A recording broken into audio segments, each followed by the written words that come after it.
हतारी के छगो भतार बा छौरी छी हतारी के छगो भतार बा सब कस कहेली कि हमरे से प्यार बा सब कस कहेली कि हमरे से प्यार बा छौरी छी हतारी के छगो भतार बा छौरी छी हतारी के छगो भतार बा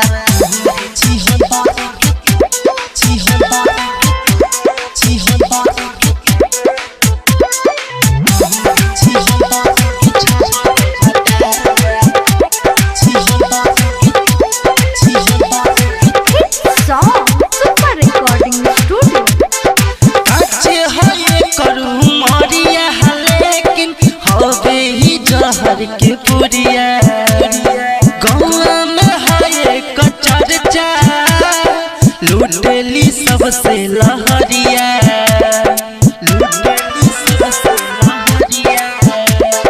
काचे है करू मरिया लेकिन हवे ही जहर के पुरिया गाँव में है चर्चा लूटेली सबसे लहरिया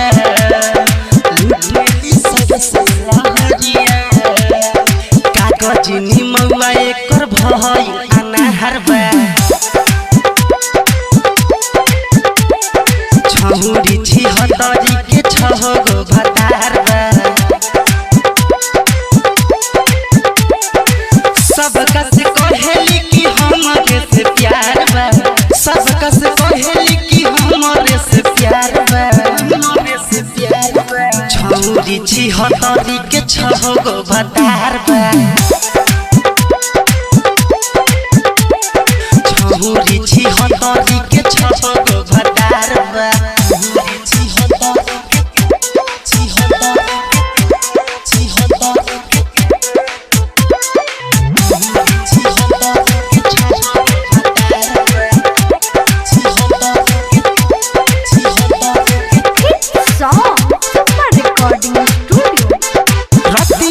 लगा के निकलेली घर से बहरिया अलग अलग सबके टाइम देवेली जगह मिले के नहरिया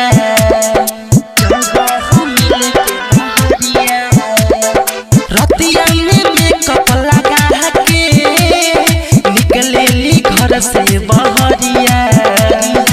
अलग अलग सबके टाइम देवेली जगह मिले के नहरिया एक रहो सन्नु के से या मुकुला वो भियार बा एक रहो सन्नु के से या रोनीता वो भियार बा छौरी छी हतारी के छगो भतार बा सब कस कहेली कि हमरे से प्यार बा सब कस कहेली कि हमरे से प्यार बा छौरी छी हतारी के छगो भतार बा छौरी छी हतारी